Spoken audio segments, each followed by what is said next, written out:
Hello बच्चों, evolution chapter के part 4 explanation में आप सभी का स्वागत है। आज हम लोग कंटिन्यू करेंगे पार्ट 3 का। पॉइंट्स ऑफ डार्विनिज्म कर रहे थे, जिसमें डार्विन जी बहुत ज़्यादा प्रेरित हो जाते हैं, गेट इन्फ्लुएंस्ड किसके द्वारा, through the population theory given by Thomas Malthus, जिसमें लिखा था कि कोई भी दो इंडिविजुअल एक पॉपुलेशन में सेम नहीं हो सकते हैं। ये मॉर्फोलॉजिकली सेम दिखें, लेकिन एक्चुअली ये क्या है बेटा, एक्चुअली ये डिफरेंट है।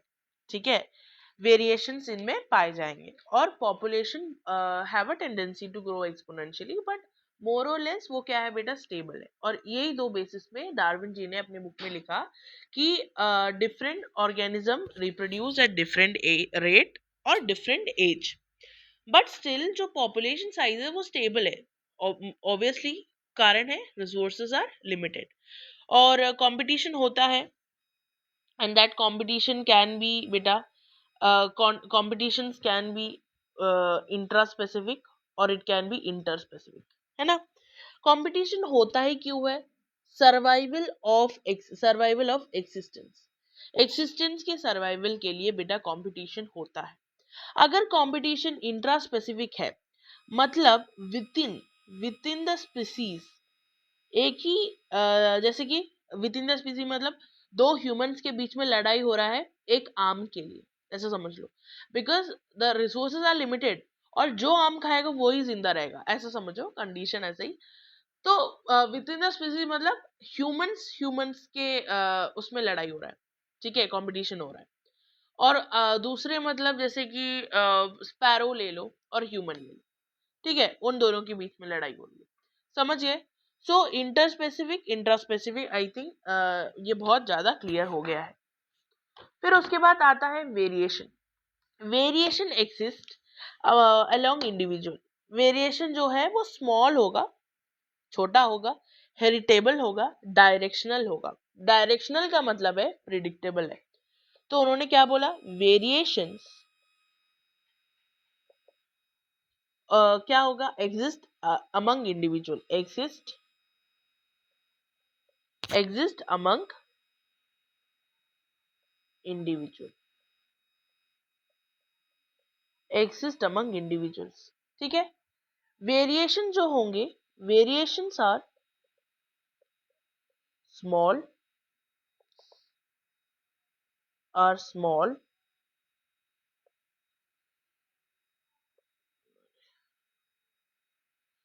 वेरिएशंस आर स्मॉल, डायरेक्शनल का मतलब they are predictable, directional, heritable, pass on हो सकता है, ठीक है। इन्होंने ये बोला useful variations are known as adaptation, useful variation are known as adaptation, useful variation are known as adaptation. समझिए मैं क्या बोली, यूजफुल वेरिएशन को हम क्या बोल सकते हैं बेटा, हम यूजफुल वेरिएशन को एडाप्टेशन बोल सकते हैं। मतलब वो वेरिएशन से तुम वहां पे सरवाइव कर पा रहे हो, एडाप्टेशन भी तो वही है बेटा, है ना, समझ गए। तो useful variations are called as adaptation. फिर उसके बाद हम लोग थोड़ा डिटेल्स में जाते हैं, है ना। ओके, वेरिएशन जैसे कि किसमें हुआ था मैं बताती हूँ। वेरिएशन तुम्हारे small bird, beak of bird में हुआ। किसमें? बीक ऑफ बर्ड में हुआ, ठीक है। जैसे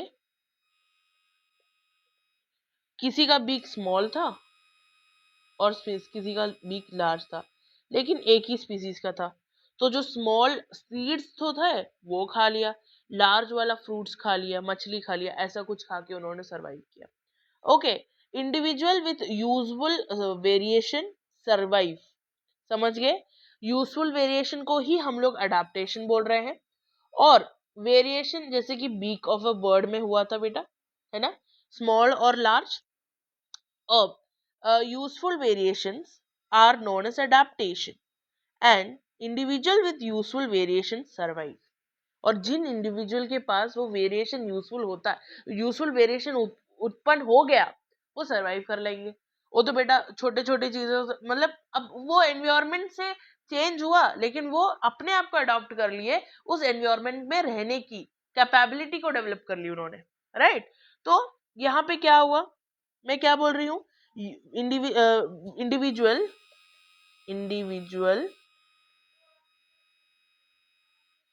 with useful variation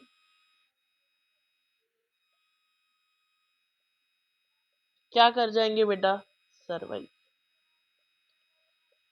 individual with useful variation will survive. समझ गए. जैसे कि दैट इज बेसिकली क्या है, survival of the fittest. Survival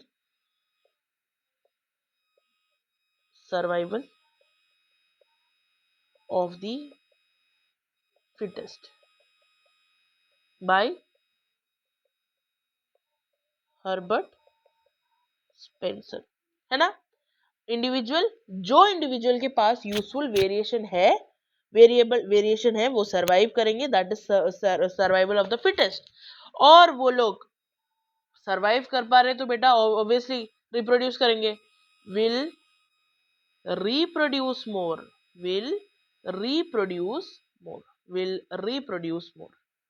clear है. विल रिप्रोड्यूस मोर और will leave more progeny and leave more progeny. अपने ही प्रोजेनी मतलब अपने अपने बच्चे छोड़ के चले जाए. समझ गए. मतलब वेरिएशन, यूजफुल वेरिएशंस को अडाप्टेशन बोलते हैं, और वो इंडिविजुअल जो यूजफुल वेरिएशन को अडाप्ट कर पा रहे हैं वो सरवाइव कर पाएंगे. According to Herbert Spencer, survival of the fittest. वो जो सरवाइव कर पाएंगे वो रिप्रोड्यूस करेंगे और बहुत सारे अपने बच्चे मतलब प्रोजेनी पैदा कर देंगे. Understood. This is natural selection. यही क्या है बेटा, यही है नेचुरल सिलेक्शन. मतलब nature selects the fittest. Fittest को बेटा नेचर सेलेक्ट करेगा. समझ गए, क्लियर है. अब उसके बाद 2 पॉइंट्स ऑफ डार्विनिज्म थ्योरी. एक तो था ब्रांचिंग डिसेंट, 2 पॉइंट्स.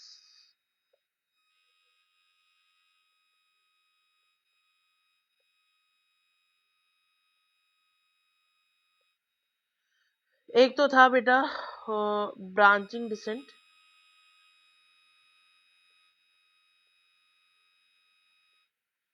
और दूसरा है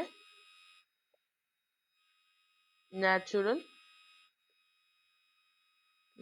सिलेक्शन. इट टेल्स अबाउट, ये क्या बताता है, पैटर्न ऑफ एवोल्यूशन, और ये बताता है मैकेनिज्म ऑफ एवोल्यूशन. अलग है, दोनों अलग है.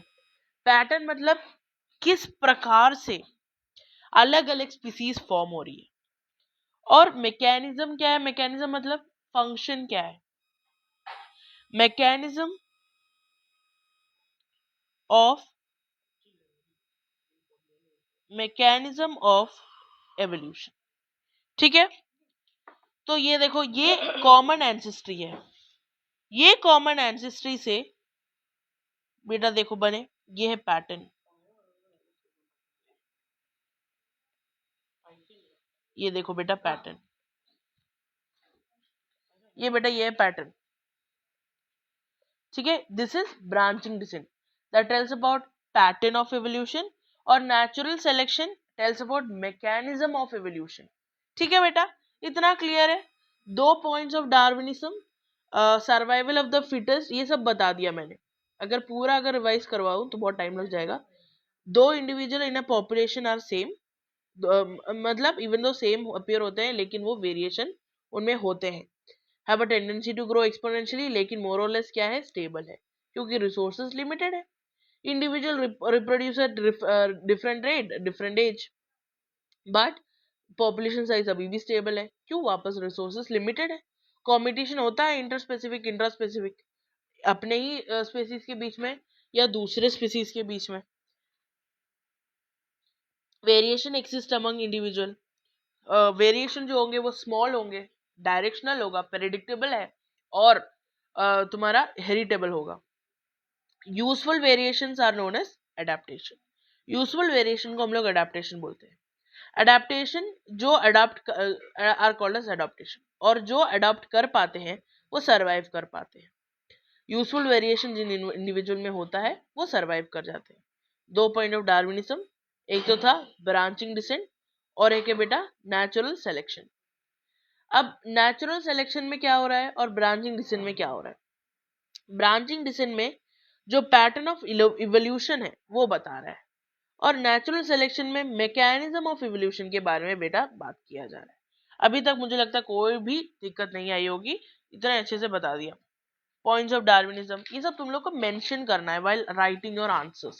ओके बेटा, now mutation theory, now comes mutation theory. Okay, अब म्यूटेशन थ्योरी किसने दिया? It was given by, very important, this mutation theory is very important. क्यों? क्योंकि यहाँ पे कॉन्ट्रडिक्शन हो रहा है विथ डार्विनिज्म। ठीक है, क्या है वो मैं बताता हूँ। यार ये तो सही नहीं आया, ठीक है ऐसे ही रखते इसको। तो म्यूटेशन थ्योरी किसने दिया? गिवन बाय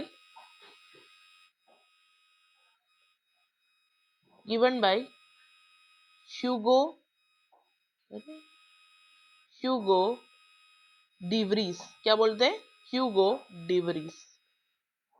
ठीक है, अच्छा इस वीडियो के नीचे बताओ जर्म प्लाज्म थ्योरी किसने दिया था?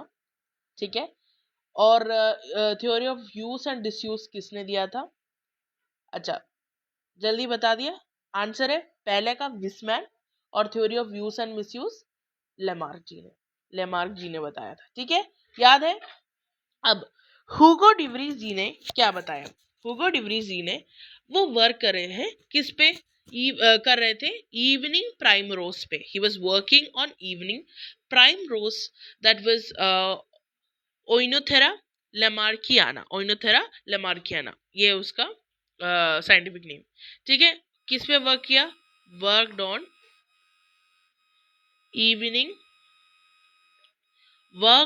इवनिंग प्राइम रोज, जिसका नाम है ओइनोथेरा लेमार्कियाना। अरे वाह मैम, क्या नाम है! याद रखा, ये आपको याद करना पड़ेगा बेटा, मैं कुछ नहीं कर सकती। इवनिंग प्राइम रोज पे वो काम किए, कॉल्ड एज ओनियोथेरा लेमार्कियाना। अब mutations lead to formation of new species. अब एक चीज है, इसमें मैंने म्यूटेशन किया तो नया चीज मेरा बना, समझिए। तो mutation leads to formation of mutation leads to formation of new species,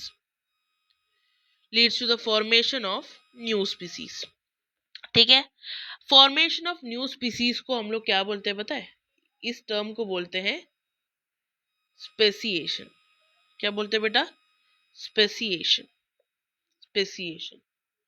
ठीक है, according to him mutations are, अब बोलेंगे मैम वेरिएशंस उन्होंने बोला, बट म्यूटेशन और वेरिएशन लगभग सेम है ना बेटा, टर्म तुम लोग मैम ये तो सेम है। ठीक है, mutations are large, directional and random. ठीक है, म्यूटेशंस आर, उनके हिसाब से mutations are large, random and non-directional।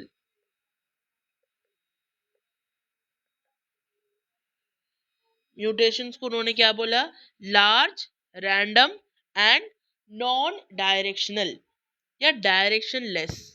और ये कैसे दिखाते हैं, सैल्टेशन मूवमेंट करते हैं, यहां से यहां, जैसे तुम्हारे न्यूक्लियॉन में हुआ था, यहां से यहां जंप कर रहा है ये, दिस इज कॉल्ड एज सैल्टेशन।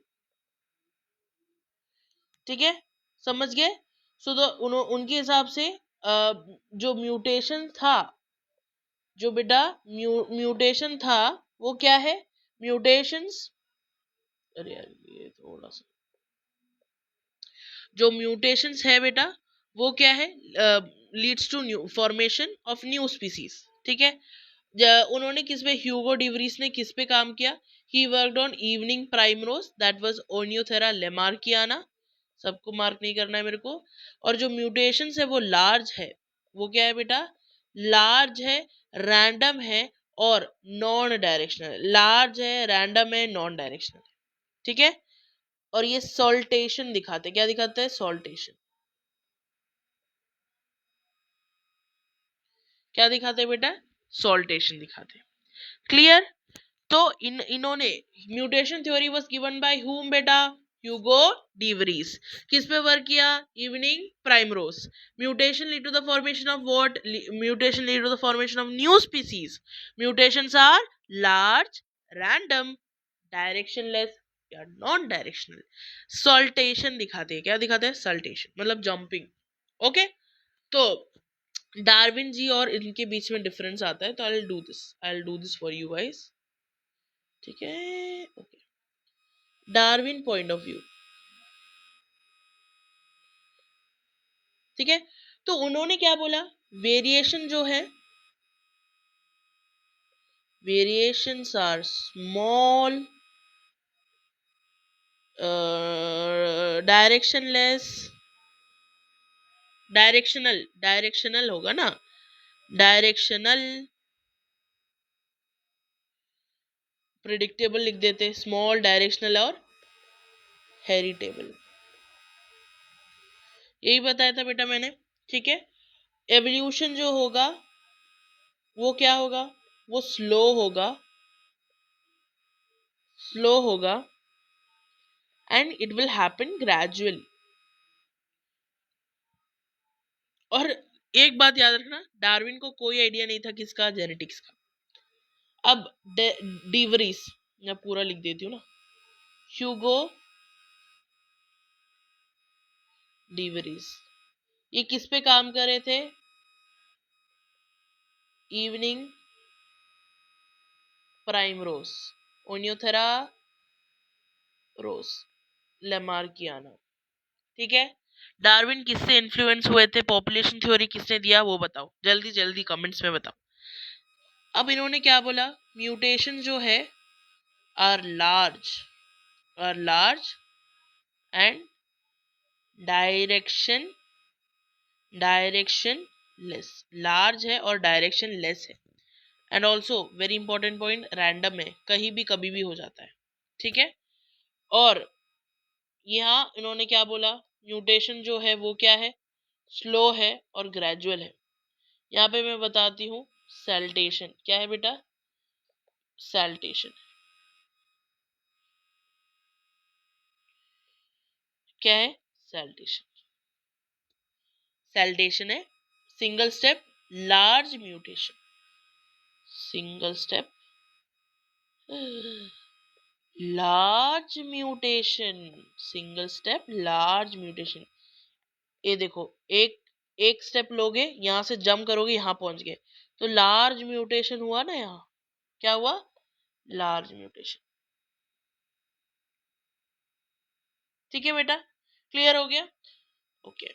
फिर उसके बाद आते हैं हम लोग नेक्स्ट पॉइंट में, वो है next theory obviously, that was modern synthesis या मॉडर्न सिंथेटिक थ्योरी और नियो डार्विनिज्म। ठीक है, अच्छा, मॉडर्न,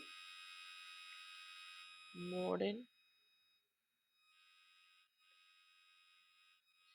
मॉडर्न सिंथेटिक थ्योरी और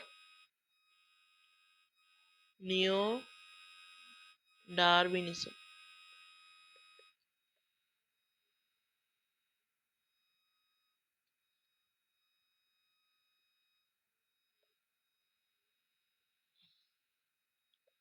तो ये किस पे था बेस्ड?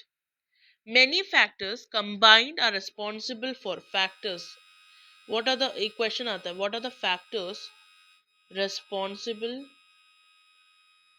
for evolution? जल्दी बताओ बेटा कौन कौन से फैक्टर है। तो जो बच्चे पढ़े हैं वो मेरे को ये बोल देंगे कि मैम एक तो है natural selection, because we have studied this and that is obviously correct. फिर दूसरे बच्चे कुछ बोल देंगे मैम म्यूटेशन, और जो बच्चे नहीं जानते हैं वो बोल देंगे कुछ भी नहीं। मैं बता दूंगी उनको क्या, जीन ड्रिफ्ट या जेनेटिक ड्रिफ्ट। ओके, जेनेटिक लिख दो यार, एंड देन जीन माइग्रेशन,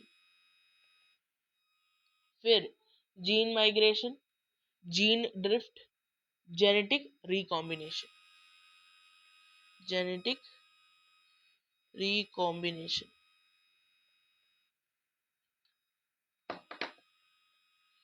ठीक है, natural selection, natural selection, mutation, genetic drift, gene migration, genetic recombination, ये सब, ये क्या है, 5 पॉइंट्स। अब नेचुरल एग्जांपल्स कौन कौन से ये देख लेते हैं ना बेटा, चलो। अब एग्जांपल्स ऑफ नेचुरल सिलेक्शन, एक तो आता है industrial melanism, pesticide resistant mosquito. आजकल मतलब मच्छरों को मारने के लिए तुम लोग क्या है, क्या लगाते हो यार, कुछ तो लगाते हो ना, पेस्टिसाइड और क्या कुछ तो लगाते हो, और तब भी आजकल मच्छर नहीं मर रहे। क्यों? क्योंकि वो मच्छर इवॉल्व हो चुके हैं, अब उसको उससे उसमें भी रेसिस्टेंस उन्होंने पा लिया है। ओके, इसलिए वो नहीं कर रहे उसको। ठीक है, अच्छा। और इंडस्ट्रियल मेलानिज्म क्या है, मैं एक छोटा सा भाग बता देती हूँ। इंडस्ट्रियल मेलानिज्म मुझे बताना इसलिए जरूरी है क्योंकि ये है 2 केसेस में बटा हुआ है। एक तो बिफोर इंडस्ट्रियलाइजेशन, और एक तो बिफोर इंडस्ट्रियलाइजेशन, और एक है बेटा आफ्टर इंडस्ट्रियलाइजेशन।